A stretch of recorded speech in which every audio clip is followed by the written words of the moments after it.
of time, so let's get through this. And it'll have to be short. I did do a video last week, but there were sound problems, and well, that's unfortunate. And it went on too long. But now, since then, I've read other books, so we'll cram it in. Right up front, we have Absolute Wonder Woman of the new Absolute Universe that DC is rolling out. So, Absolute Batman was not a bad book, but I didn't really see it as a spectacular wonder either.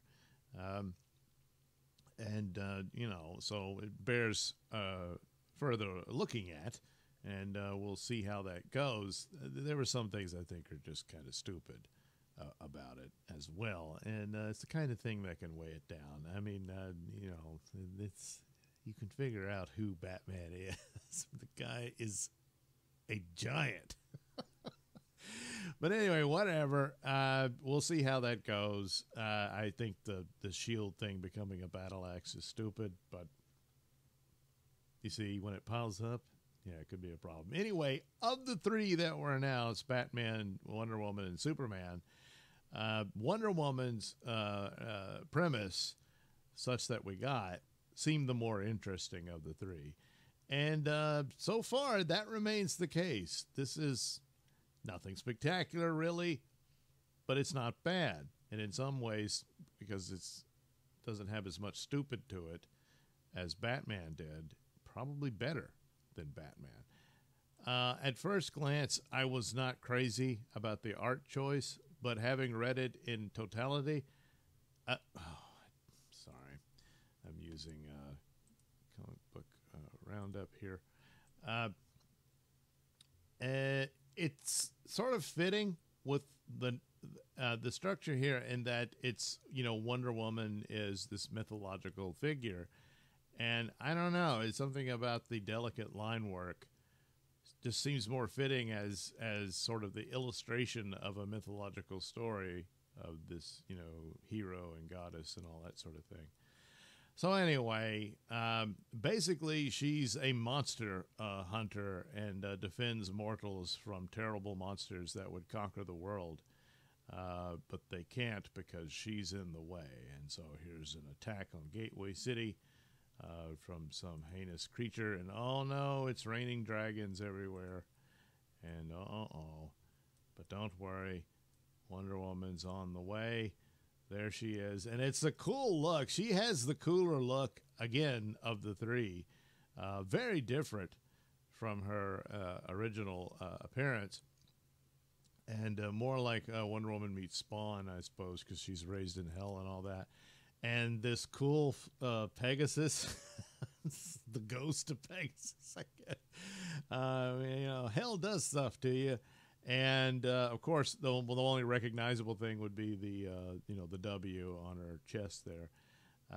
And of course, she has magical powers akin to a witch. She's basically is a witch now, but still, still the very physical warrior woman that Wonder Woman always was. But she knows some sorceress tricks, which is the sort of thing you could have expected out of a Wonder Woman tale. But people are akin to saying, this is more Witch Woman than Wonder Woman. Well, remember, wonder is synonymous with miracle, which would suggest the supernatural.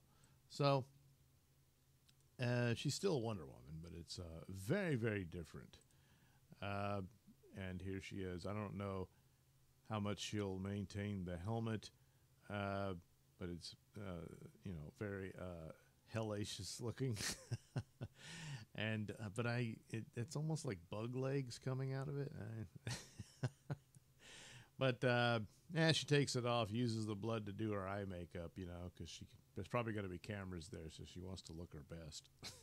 But that's what the main thing is. It gives you the detail. It's really telling her origin story in this and flashbacks and whatnot, but also gives you a snippet of what she does and what her purpose is in defending the world of mortal man from the dangers of these monsters who would otherwise dominate everything. And so I think that's, she's speaking a spell and that sort of thing. Supposedly she's the last Amazon, but is she? Well, the gods got mad at the Amazons and wiped them out, or did they? And sent baby Diana to Circe, who was also imprisoned in hell, or Hades, rather. And Circe ultimately becomes her mother. Now, this is, of course, very far removed from the original story of Wonder Woman. And, of course, Circe was always one of her main villains. So as the story goes on, I'm wondering if there'll be a break and they run afoul, and it's more heart wrenching that this woman she sees as her mother becomes a villain, because even in classic myth, Circe,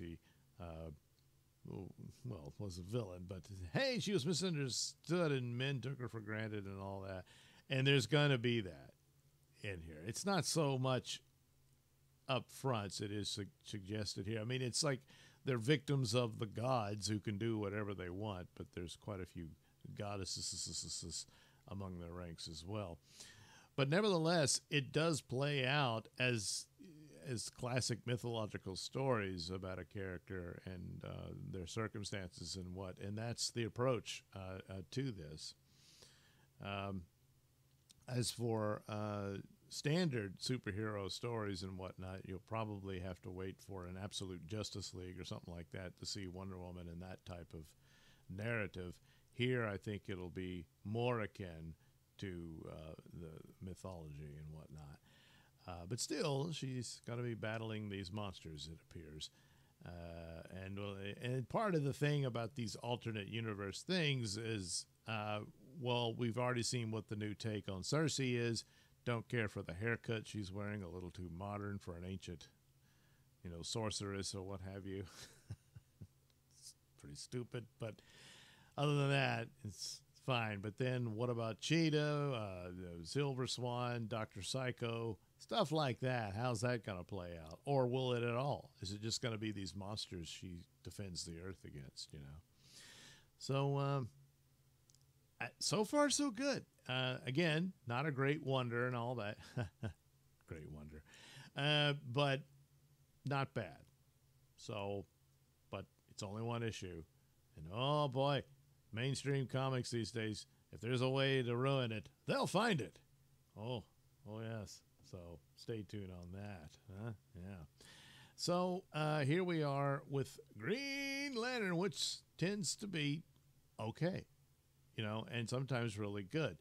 It's been sabotaged by being interrupted by all the stupid events when it's having an event of its own, which is dealing with the United Planets and all that sort of stuff. So within his own title proper, got interrupted by first Night Terrors and then Absolute Power and all that. And I think even Lazarus Planet. See, I don't even remember because they're meaningless. And then back at it, and then had to do a special where they dealt with Lord Theros, which I don't know why they did it as a special, but anyway, they did. And so that continues on. And then Theros had a contingency where he unleashed the Red Planet Lantern of Mogo. And, Mogo wiped out quite a few Hawkmen. In fact, they're on the verge of extinction now. So this was kind of a big deal, So that's how Theros gets his revenge from beyond the grave.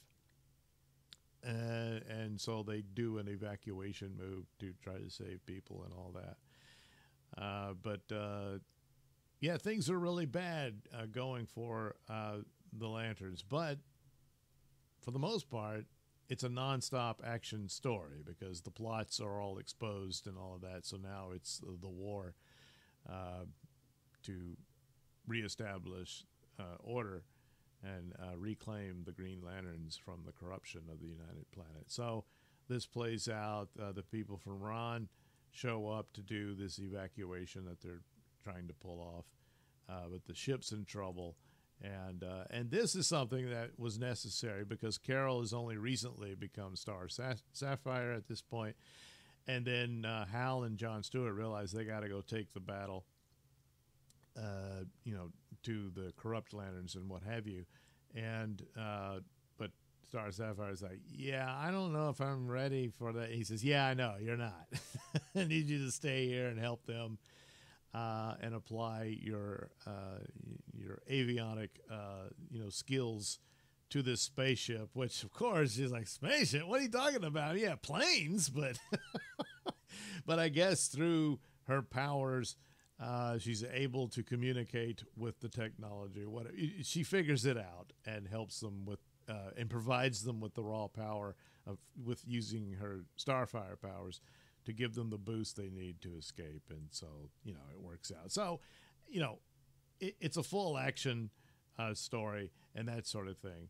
And for the moment, Jerry Adams is one that you can pretty much count on to deliver you a solid story, and is worth looking at. So far, so good. Green Lantern has been pretty good of late, amongst a bunch of books that are just a waste of time.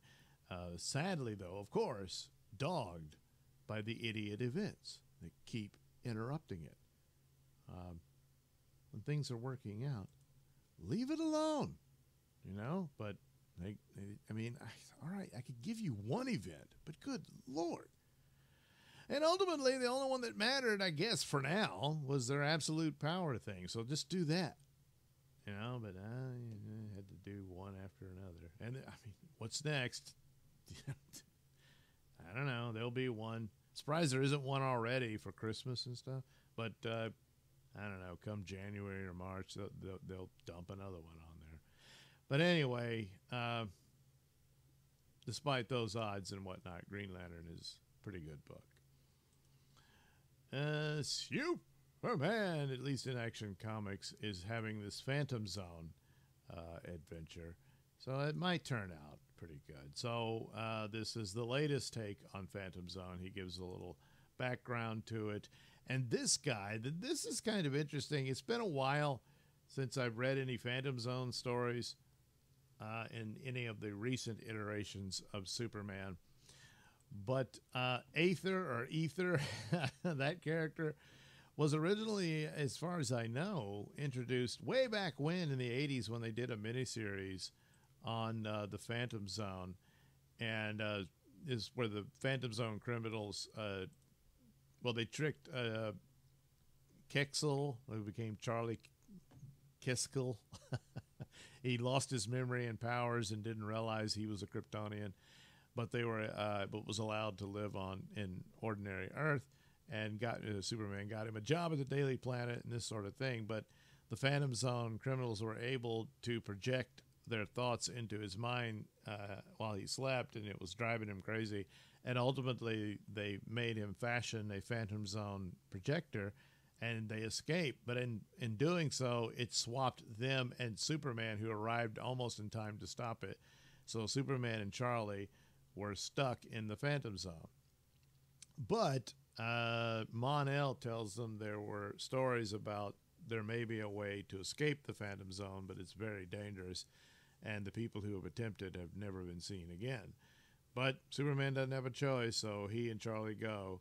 And along the way, what the problem is that there's this entity that lives in the Phantom Zone called Aether. And it's quite a monstrous entity, and they had to battle it out. Charlie gets his memories and powers back, but he ends up having to sacrifice himself to save Superman, and Superman's able to escape the Phantom Zone. So it turns out there's a back door in the Phantom Zone, but that's the first time I'd heard of this entity. So now they're going to do this new version, who apparently is the real villain behind what's going on with the Phantom Zone prisoners. So Superman goes in. He's got these special bracelets that maintain his powers, so he's able to fight them off. But he's noticed that the Phantom Zone has changed rather drastically. So he's investigating this and looking into it. And it's not bad so far. And there's a bit of a surprise appearance and that sort of thing.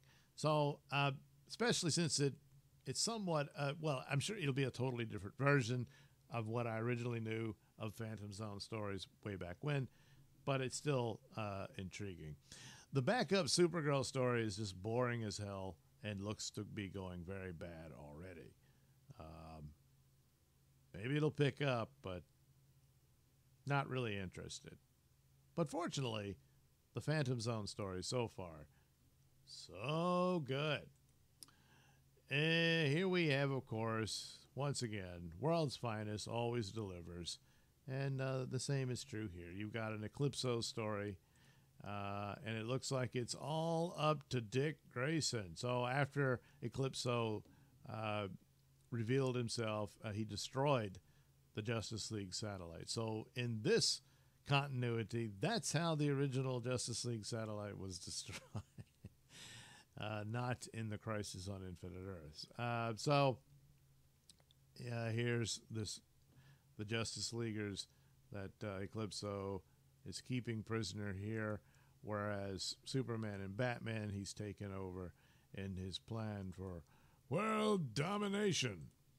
So Robin ends up having to deal with this when they arrive at the Batcave for information they need in order to enact Eclipso's plan, but they don't see him as a threat, so they ignore him.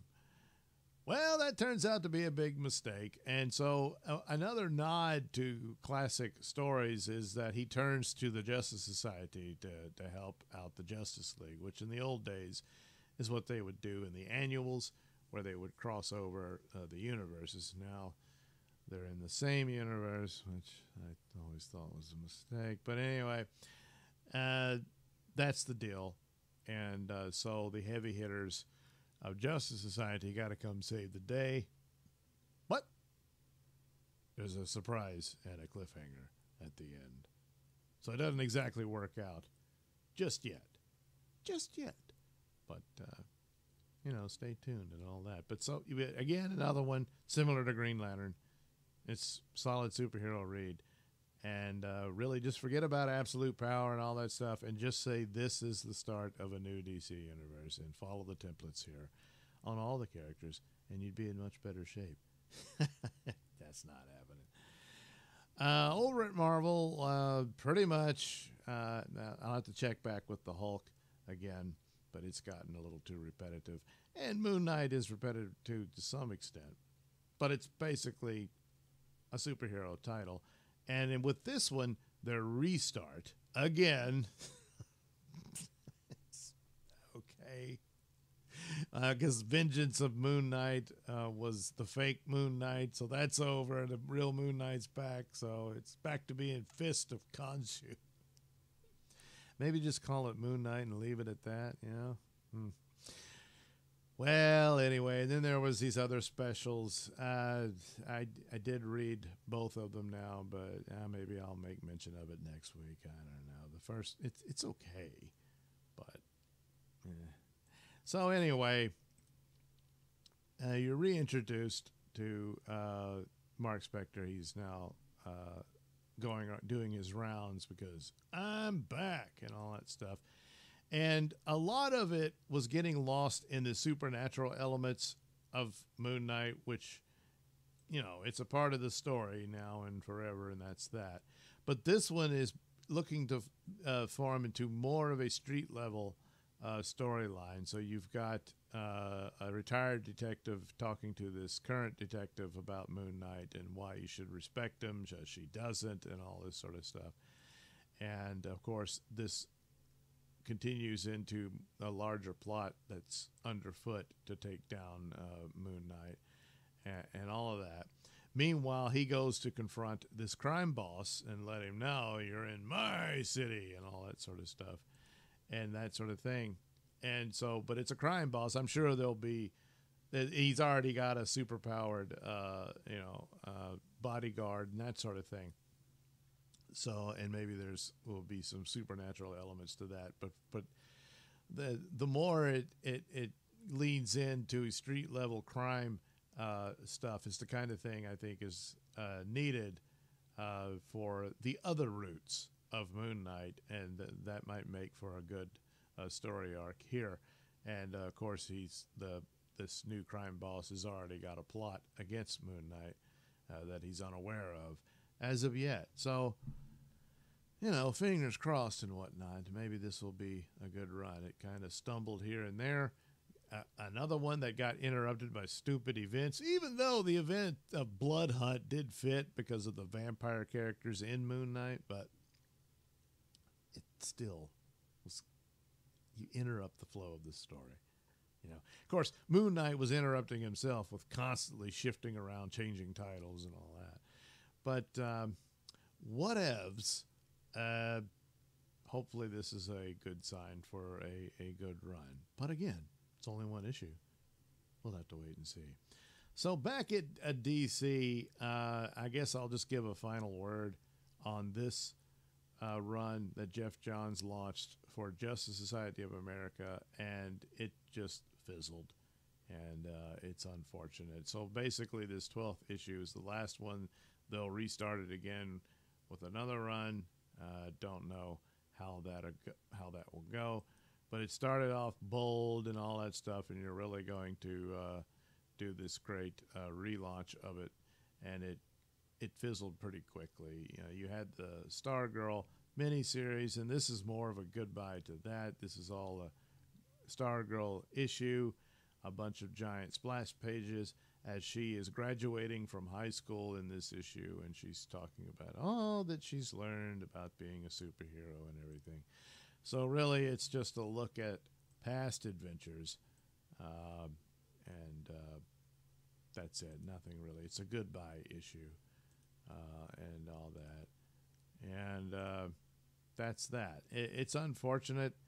There were some elements that could have been cool. One of the main things was reintroducing Helena Wayne as the Huntress in here, and then quickly just dropped it and sent her off into the future in the 30th century to be a member of a Justice Society of the future.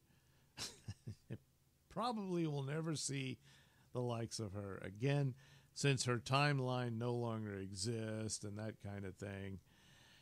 You see, these complications always happen because you can't get the actual Justice Society because of this shenanigans. It doesn't fit in the same universe with the Justice League. They needed their own universe. You should give it back to them. That's where they go, where they have their own Superman, Batman, and Wonder Woman, who are much older and that sort of thing. And Batman would probably, yes, be in retirement at that point. And really, in the original iteration, he died. So, you know, there was that. But that's the sort of things you can do with an alternate title. And, of course, you would focus more on the other characters that don't have exact duplicates on the world proper and that sort of thing. For whatever reason, they just never do it. Instead, they make other alternate universes of copies of the main star. You know, so, you know, don't get your hopes up, of course. That's always true. And Jeff Johns, of course, had left some time ago. This is what's, you know, the scripts that he wrote on the way out, and saved his best skills for his own projects because Ghost Machine right now is one of the best lines of comics to be reading, damn near on par with Mark Miller, but it's just too bad. Meanwhile, another book showed up in the mailbox from Indiegogo campaign of Aaron Lopresti, who has his imprint of, Empire Comics, and did the Wraith of God, which I really like. That one is really cool and all that. And, of course, the art is spectacular. Here he's doing retro sci-fi with Kit Connor, Galactic Ranger, with her sidekick, an Astro Chimp. And they go on these old-style Flash Gordon-like adventures. This is just a bit. This is the art I've got. There's no preview at Comic Book Roundup. So, kind of looks like a Frank Cho thing almost.